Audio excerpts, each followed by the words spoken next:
I think we are live right now on YouTube. Hello, everybody. Hello, USMLE students. How are you guys doing? If you're watching me for the first time, hey, welcome to the channel. This is the second live stream we will be having here on Study with Kennedy. So, welcome everybody. Welcome you guys. I'm going to be answering all your questions. I'm going to start by looking at some of the questions that were asked over on Instagram. A lot of you have been sending me your questions on Instagram.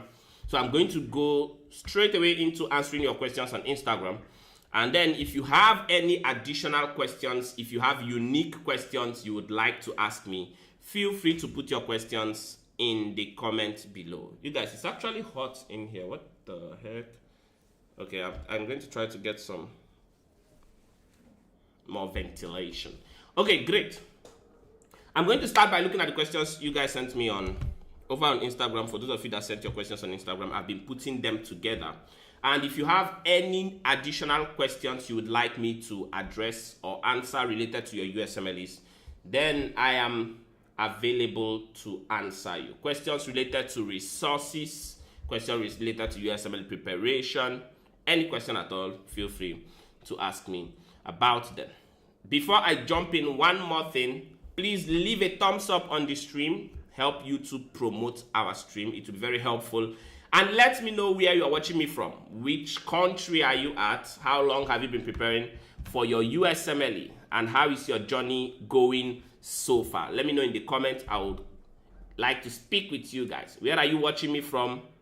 How is your preparation going? And what question would you want me to answer next? Today I'm going to start with the questions of the students from Instagram that I have put together all along. But if you have any question you would like me to address, put your question in the comment, in the chat rather, and I am going to respond to you. Okay?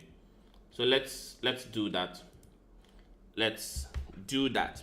The first question here, I don't know who this person is. Okay, I will not bother. I won't be calling out your names. I guess that is better. What is the best way to use UWorld for step 1? What is the best way to use UWorld for step 1? That statement kind of took me aback a little bit because I would think that everybody uses UWorld. Although I know a lot of students use UWorld incorrectly. I'm going to give you what my recommendation is for UWorld. The best way to do UWorld is to do UWorld subject specific first. Okay?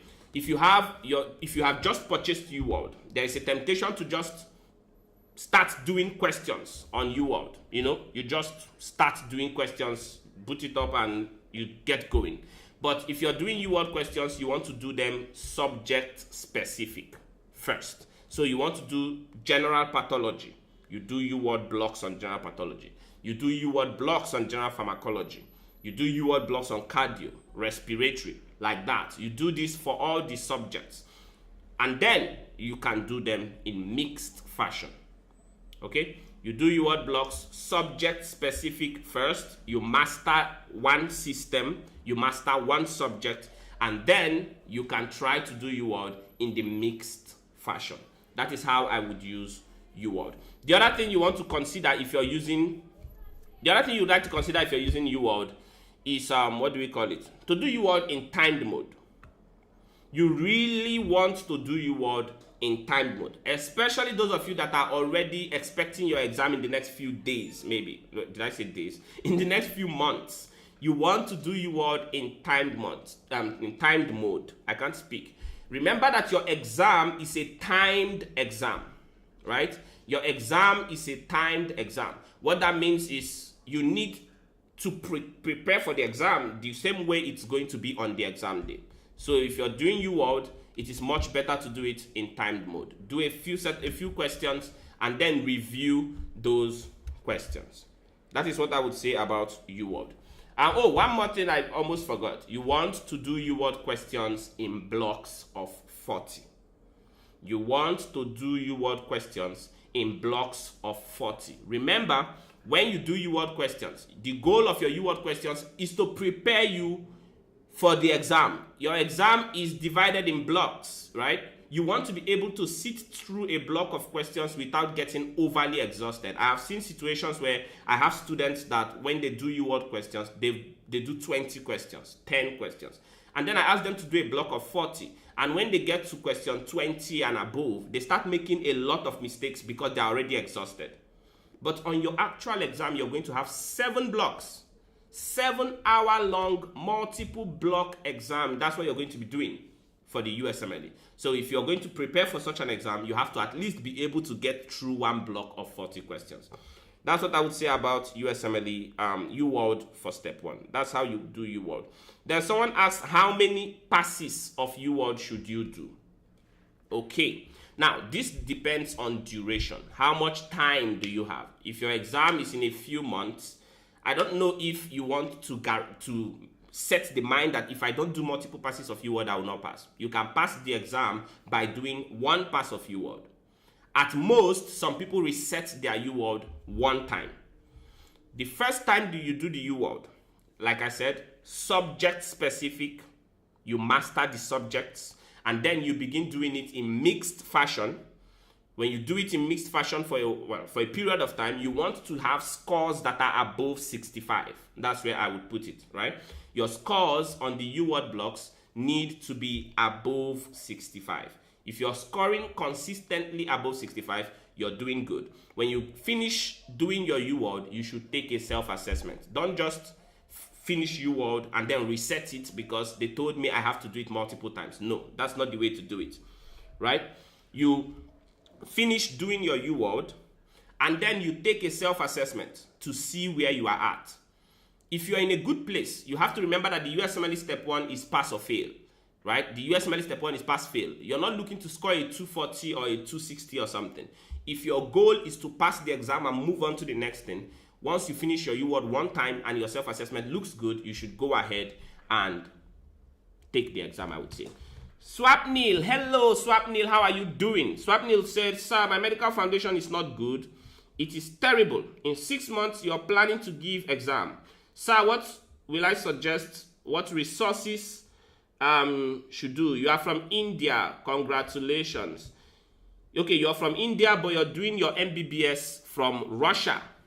Oh, so you're in Russia right now. Oh, that's fantastic. You're studying medicine in Russia, congratulations. I know a few people that schooled in Russia actually. Okay, the exam you're preparing for, Swapnil, the exam you're preparing for, is it MBBS exam or USMLE exam? I need to know which specific exam you're preparing for. Is it the MBBS or the USMLE? Okay, so while I wait to hear from Swapnil, you guys, 1 pass of UWorld is enough if your scores are looking good, okay? If by the time you get through UWorld once, you're scoring consistently above 65, you should be able to answer these questions correctly. You should be able to write your exam and pass because after all, the exam is pass-fail. Swapnil says, step 1. Oh, you are looking to write step 1. Swapnil, do you have a first aid book? Do you have a first aid book? You have your exam in 6 months. You are the kind of person I would have loved to enroll in my program, but my program is not live yet, to be live in a few weeks. Do you have you'll be graduating this year from Russia, and in this November, you're planning to give step 1. Oh, you have such a long time, Swapnil. You have a very long time. Okay, you have first aid PDF. Fantastic. Do you have any video resources?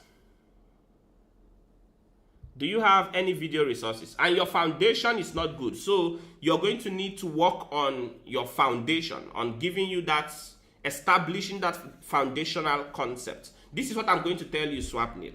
And this is what I do with every student I take, okay? So if I was working with you on a one-on-one basis, the first thing I'm going to say will be, you need to take a self-assessment, okay? You need to take a self-assessment. You can do an offline self-assessment. Buds and beyond, okay, great.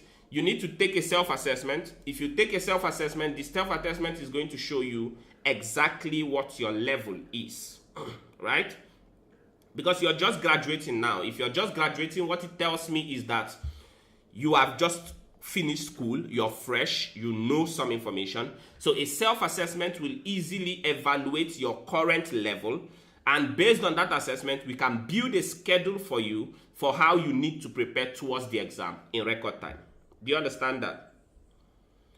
That is actually the importance of self-assessments. People think that you should take a self-assessment only when you have done a lot of studying. But sometimes when you take a self-assessment at the beginning of your preparation, especially for people that are doing MBBS that want to do USMLE, you know exactly where you are on the journey. And then you know how long you are going to truly need and what type of schedule you need to work with to get you prepared for the exam. Okay? Swapnil, do you get it? I hope that answers your question.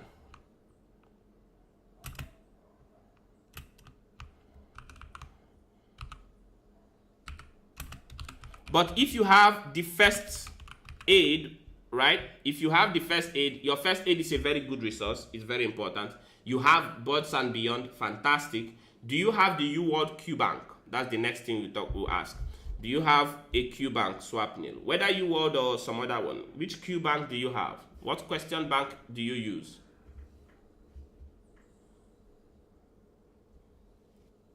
What question bank do you use? My preferred question bank is going to be UWorld.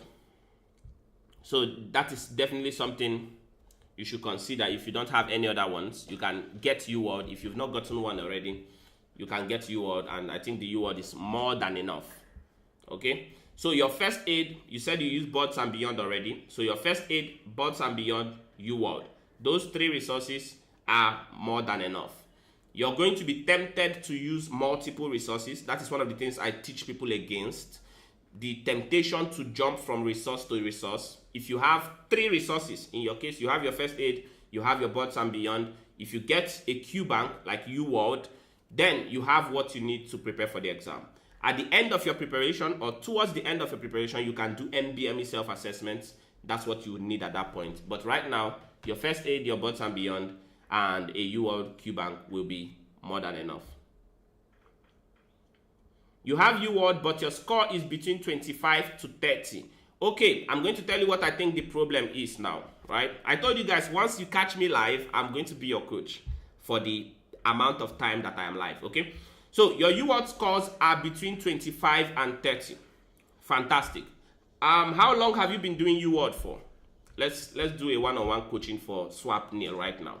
How long have you been doing UWorld for, Swapnil?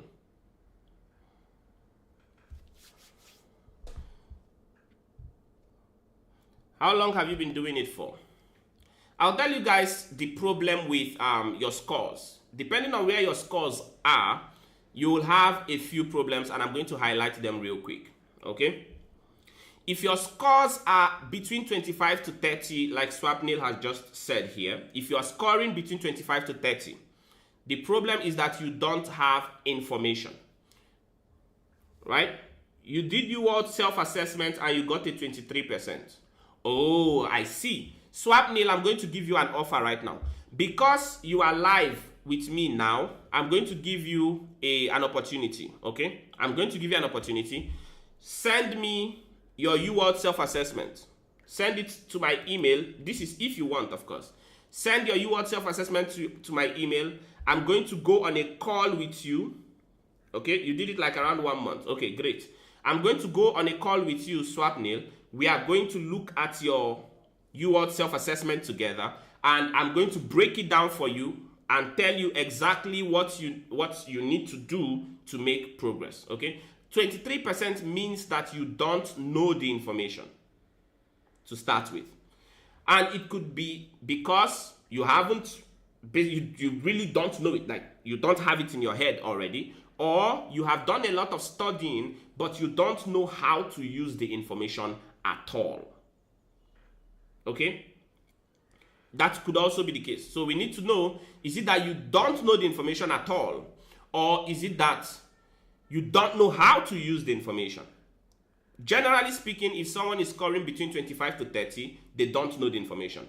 And if you don't know the information, there are two reasons why you don't know the information. Number one is that you have not studied the information, which is unlikely because I know you guys do a lot of studying. The second reason is because even when you study, you are studying wrong. Okay? You are studying wrong. That is most likely what happens with a lot of students. You are just reading and reading. You're highlighting the first aid, for example. If you see the video I posted yesterday, I talked about some of those things. You're reading, maybe you've even read the first aid twice, or you've read the topic twice, and you notice that you're not understanding anything. It means that you're not reading correctly. It means that you don't know how to put this information in your brain. Okay, but Swapnil, I'm giving you that opportunity. I'm going to speak with you on a live call, and we are going to address your situation directly. What do you think about that? Is that good? I think that's a generous offer, especially this period where my schedule is very tight. I'm going to create a slot for you. Okay, I'm going to create a slot for you, and I'm going to have a one-on-one with you and help you with that. Don't worry, it's not going to cost you anything at all. Every time I go live, I think this is something I'm going to do perhaps. I'm going to probably give one person an opportunity to have a one-on-one session with me, and I'm going to help the person directly on over Zoom. All right, we've addressed Swapnil's questions for a little bit. The second question I have here, so Swapnil, you tell me what you think of my offer, okay? You don't know the information, but the study style is different in Russia and USA. In your university, you are a good student and get good scores. Yes, of course. I don't think you have a problem. There's nothing wrong with you, Swapnil.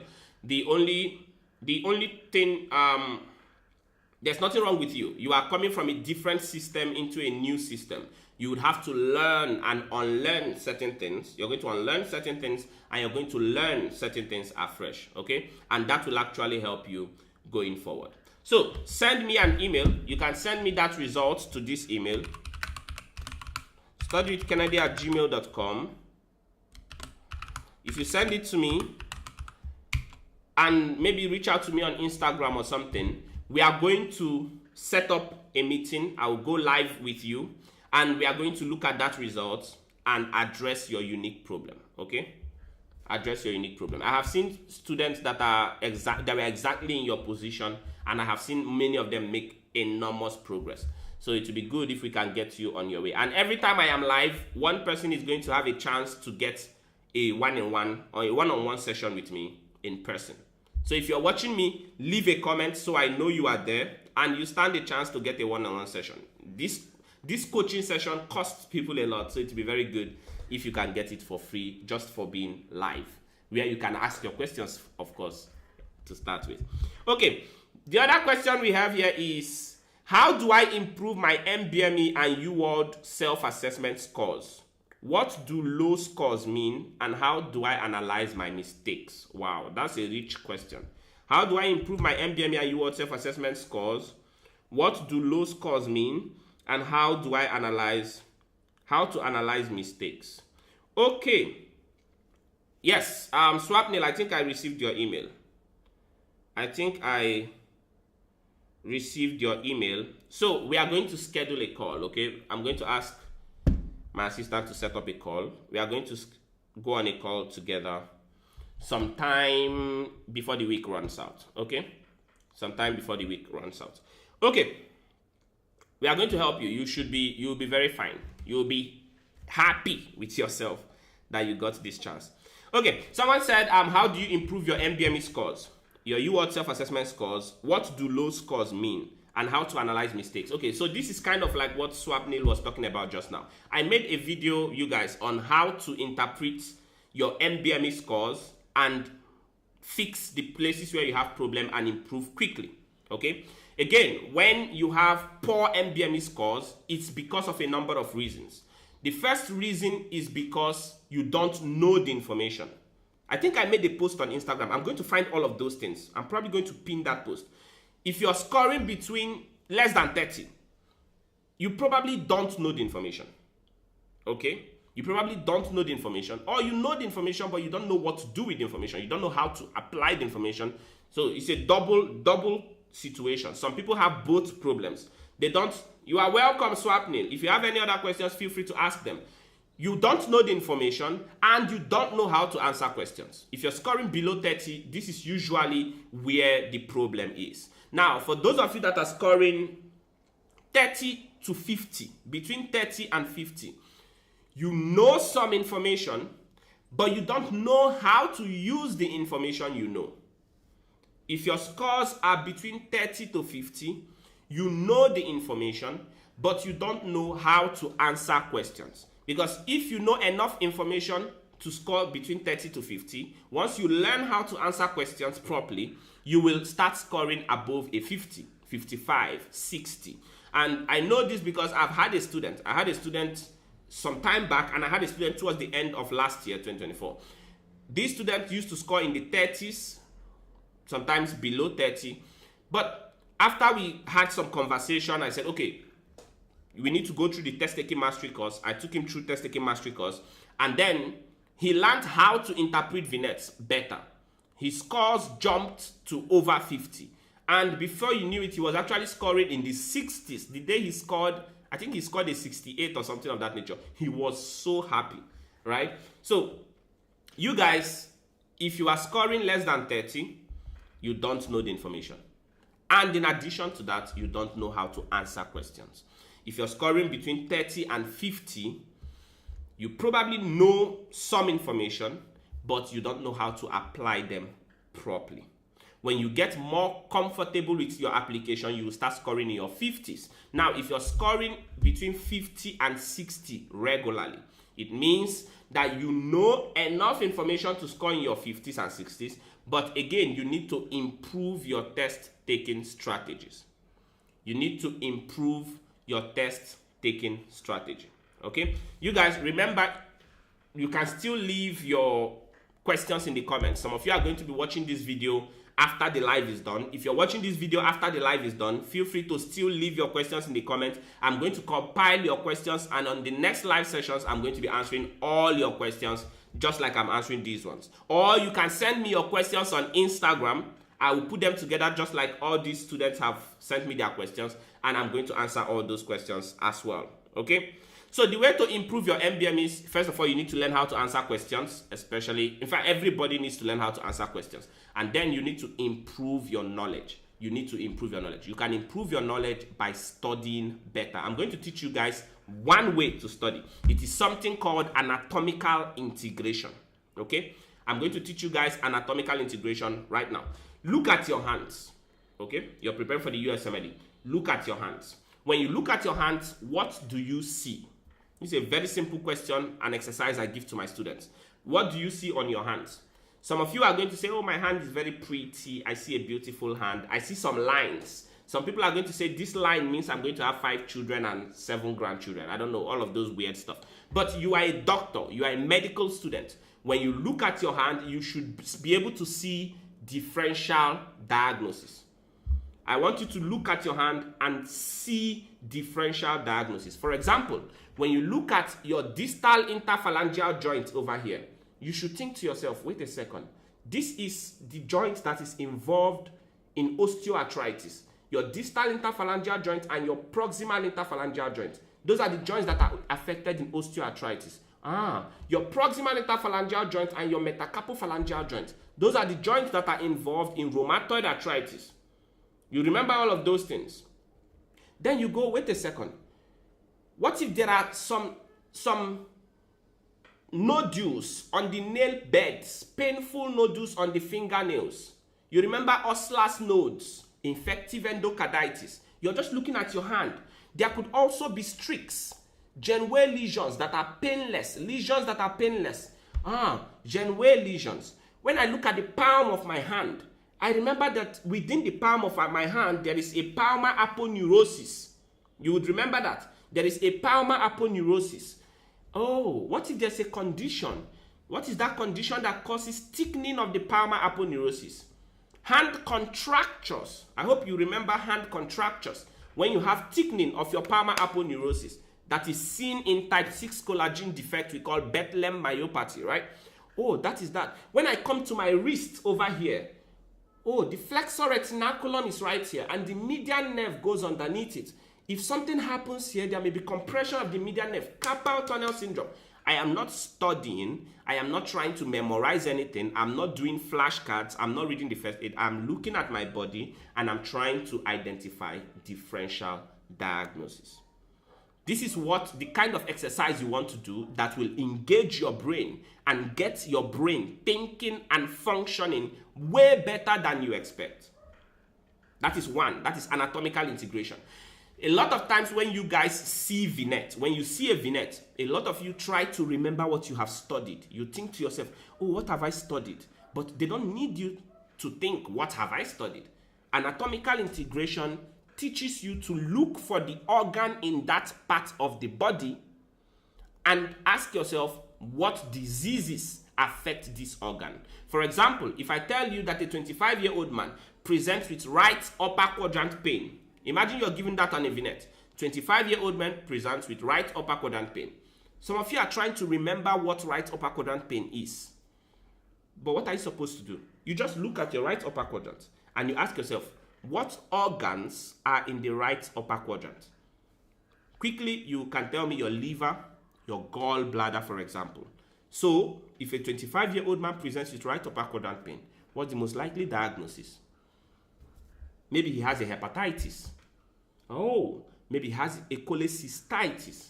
Maybe he has a cholelithiasis or choledocholithiasis. Choledocos, you are just thinking based on the organ that is located in that part of the body, and you are coming up with differential diagnosis.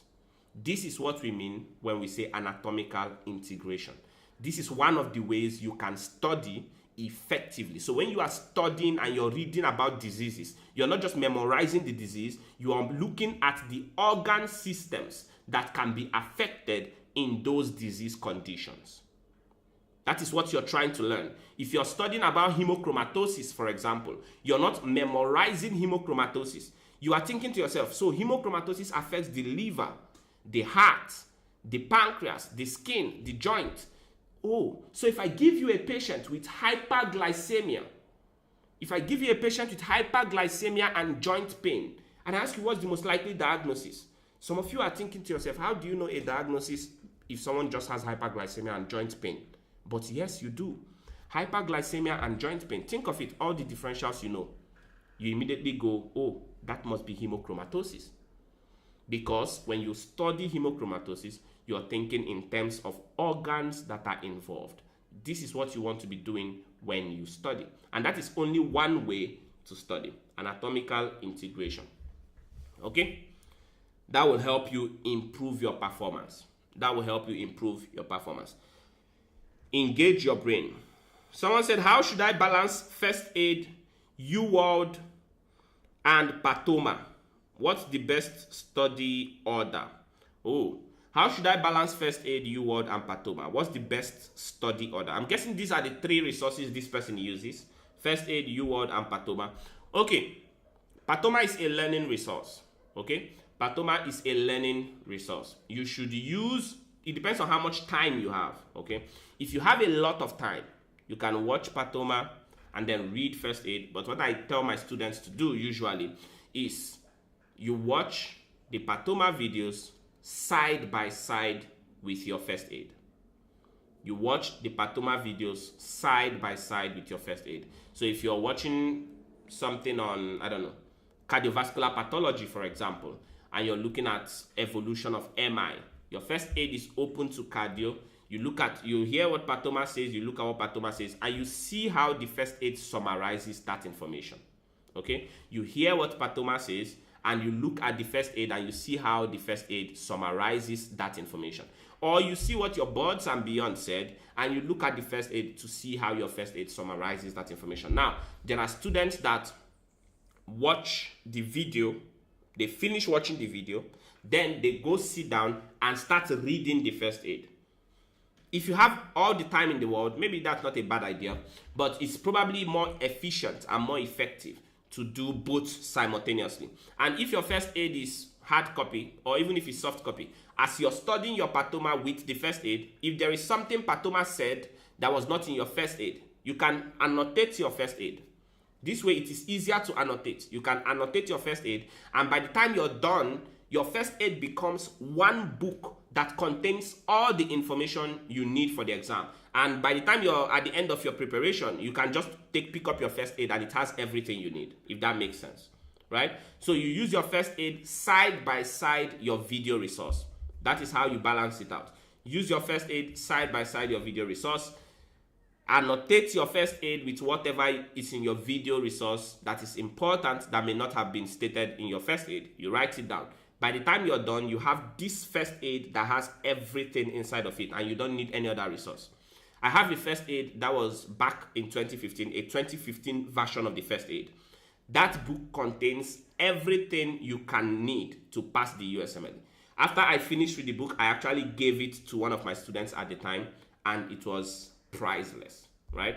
That was like a priceless possession to me, but I'm glad I gave it to someone else. And then after you have done the video and first aid simultaneously, you do questions. Okay? So if you do cardiovascular system, next you do questions on cardiovascular system. Do you get it? You do watch your cardio videos with your first aid, and then you do UWorld cardiology. Now, when you do UWorld cardiovascular system, you don't just do cardiovascular system together. You do a block of pharmacology. You review the block of pharmacology effectively. You do a block of pathology. You review the block. Now, usually for pathology, I ask my students to do 2 to 3 blocks of pathology or pathophysiology. Okay, pathology, pathophysiology, you want to do 2 to 3 blocks of those so that you get a hang of it. Generally, by the time you do the first block, maybe you score 40, 50. You review, you do the second block, you're probably going to score a 60, maybe 62, 63. By the time you're done, you are going to definitely score above 65. And then you know you are pretty comfortable with cardiology. Of course, you should do maybe 2 blocks of physiology. Then you put anatomy, embryology, and histology together. Okay? I hope that's not complicated. So when you do UWorld, say you've just finished studying cardiovascular system, you want to do questions on UWorld. Anatomy, embryology, and physiology, put those 3 together, make a block of questions on them, do the block, and review the block. Do about 2 or 3 blocks of physiology. Do about 2 or 3 blocks of pathology and pathophysiology. And then do 2 blocks of pharmacology. If you do it like that, you're going to be in a good place. Now, the goal is not to finish all the cardiology questions. Because a lot of students will ask me, oh, Kennedy, I have done that, but I still have a lot of questions left. That is fine. Do 2 blocks of physiology, 2 to 3 blocks of pathology and pathophysiology, 2 blocks of pharmacology, anatomy, embryology, and histology, 1 block. Review them properly. If you do it correctly, your score will be above 65 by the time you are done. The reason why this is good is because when you're getting to the end of your preparation and you have finished studying every organ system, now you need to do mixed block. Right? You studied cardio, GI, neuro. Now at the end, you want to start doing your UWorld mixed blocks. You are still going to have some fresh questions from all the organ systems. You won't just be seeing questions you've already done before and you just remember the answer, in which case you're not learning, right? So you want to take your time, system-wise, subject-specific. Within each system, do physio, pharm, path, and so on and so forth, okay? That's how you do it. So Patoba and UWorld together, and then first aid. Patoba and first aid together, and then UWorld at the end. Someone said, how many hours per day should I study for step 1 or step 2 CK? How to avoid burnout? Whoa. Whew. This is a big one. How many hours per day should you study for step 1? And how do you avoid burnout? Generally, if you have 5 to 8 hours, that is good. If you have 5 to 8 hours, that is good, okay? On average, the average student should study between 5 to 8 hours. I'll tell you, when I was in medical school, I did study a lot. Actually, from college, or is it called college? From high school, I used to do 11 hours. And on some occasions, when I was really, really in for it, 11 hours stretch was very nice. But the average person, I would say you should at least do 5 to 8 hours of studying, okay? 5 to 8 hours is usually good. If you can do more than that, even better. Now, if you're just a student, you don't have a job, I understand that a lot of people prepare for the USMLE have jobs. You have to do some kind of work, maybe half day. Some people have full-time jobs, actually. You can find only 5 hours. That's good. But if you're a student and all you do is just study. You're not going to work. You can easily do 12 to 15 hours a day. How? You wake up in the morning, I don't know, you wake up at 6 a.m. for example, you do your morning activities and whatnot. At 8 a.m. you sit down on your table, you study between 8 a.m. and maybe 11 a.m. or something like that. 8 a.m. to 11 a.m. you go have some lunch or whatever, and you come back and you sit down at 1 p.m. and you go from 1 p.m. to around 4, 5 p.m. So look at the time. 8 to 11 is 4 hours. 1 p.m. to 4, 5 p.m. is 4 hours. That's already 8 hours. You can take a break, go take the evening breeze or something, and then between 7 p.m. or 8 p.m. at night, you can do 8 to 11, 7 to 11. You can get another 4 hours. And just like that, you have 12 hours of studies done. 4 hours in the morning, 4 hours in the afternoon, 4 hours at night. 12 hours. You can easily study for 12 hours. But that's for those of you that don't have additional activities that are taking your time, okay? Some people have work. You cannot find 12 hours, of course, because you have a job you have to do. You have a life you need to sustain. So if you can find 5 hours, 5 to 8 hours is the sweet spot, I think, then you are in a very good place, okay? 5 to 8 hours is great. Now, as far as burnout is concerned, you can avoid burnout. I would say that when you begin to feel like you are not being productive anymore, now, I'm saying that with a caveat. Don't study for 2 days and tell me, Kennedy, oh my God, I feel like I'm going to burn out. No. You should be able to study for days and days and days on end, but at a point, you're going to feel exhausted, okay? You're going to feel tired, especially if you're doing this by yourself. You're going to feel like it's beginning to take a toll on you. Try to talk to somebody. Find if you have friends that are medical students. I hope you all have friends that are medical students. You can reach out to your friends, ask them how they are doing. If they are also preparing for the USMLE, it's okay to check up on someone else and say, how is your preparation going? How is your studying? Man, I'm struggling. My scores are not improving fast enough. I need to do something about it. And then they are going to say, oh, me too. I'm stuck at 59. I need to get a new high score. And then there will be a source of motivation for you. By the time you finish talking to them, you're like, whew. And then you take a breather and you get back to work, right? That's usually the best way to do it. The mistake some students make is that you think, I need to take a break from studying, and then you jump onto social media and you find yourself scrolling for hours, for miles and kilometers on, I don't know, Instagram or somewhere. And many times, by the time you're done scrolling, you can't even bring yourself back into the zone to continue studying. That's the problem, right? By the time you're done scrolling on social media sometimes, you can't get in that mood to study again. But when you talk to your fellow students, get you fired up. You talk to your coach, they get you fired up. You're like, I'm ready for action. Let's go back. Let's do it. I'm killing this exam. You need people in your life that will motivate you like that, that will put some fire under your butt and get you up and running, okay? That will help you avoid burnout. If there's too much stress in your life, family problems here and there, which a lot of students unfortunately have to deal with, you need to make a decision. Are you truly studying effectively, or is this problem you have within the family so much that you probably need to take a break? Okay, sometimes I tell students it's better to just, it's okay, the USMLE will always be there. You are going to write the exam. Take a step back, fix the social problems in your life so that when you get into studying, there's not too much weighing on your mind.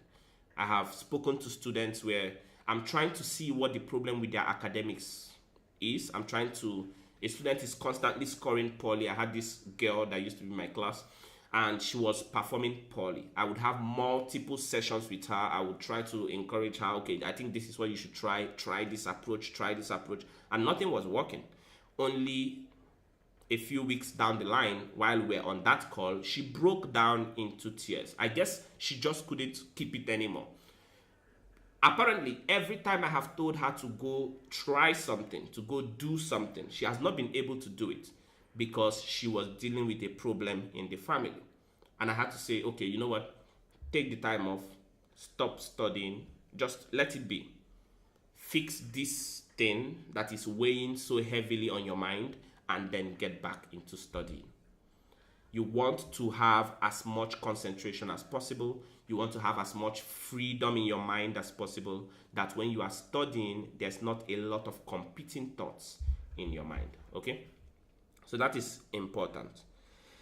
And this person says, how do I handle test day anxiety and perform my best? What do I do the night before and the morning of? What do you do the night before and the morning of? You should actually sleep. You should do nothing. Absolutely nothing. The night before your exam, you should do absolutely nothing. Go to bed. You have worked hard for 3 months, 4 months, 5 months, 6 months. You have worked really hard. Look. I like to say this, but I probably shouldn't say it. If it is the thing I would read on the night before my exam that would determine if I pass the USMLE or not, then so be it. Go to bed. Get as much rest as you can. Sleep. Go to bed at 6 p.m. Sleep. Wake up at 10 p.m. Close your eyes. Sleep. Wake up at 2 a.m. Close your eyes. Sleep. Just sleep. The morning of the exam, eat a rich meal. Eat a rich meal. Not a lot of carbohydrates. Some more protein-based diet. Protein-rich food. Fat-rich food is what you're looking for. Why? Your exam is a 7-hour-long exam. Remember that. It's a 7-hour-long exam. You want sustained energy. There are students, some of you would have noticed this when you do questions. You are doing well, and then it's like when you get to number 40, number 50, you just start making mistakes. You feel exhausted. You feel tired. You don't want something like that to happen on your exam day. You don't want to go into your exam on the day of the exam, and after the first block, you are almost fainting, and then you have to leave and try to get something to eat. You're feeling like, oh my God, my eyes are turning all over the place. I have seen students experience this, and it's ridiculous. I don't like to see it. So on the morning of the exam, forget about studying anything. When I went to write my exam, I was sitting down outside the hall. I was just thinking to myself, wow, this day has finally come. And I saw a student seriously studying, not studying like, okay, just flipping pages, that's different. Seriously trying to learn some things. I didn't say anything, of course. I was just like, okay. You don't want to be that person. Just show up to the exam hall full of confidence, because you have worked hard and the day has finally come for you to demonstrate how much effort you have put into this process. Okay?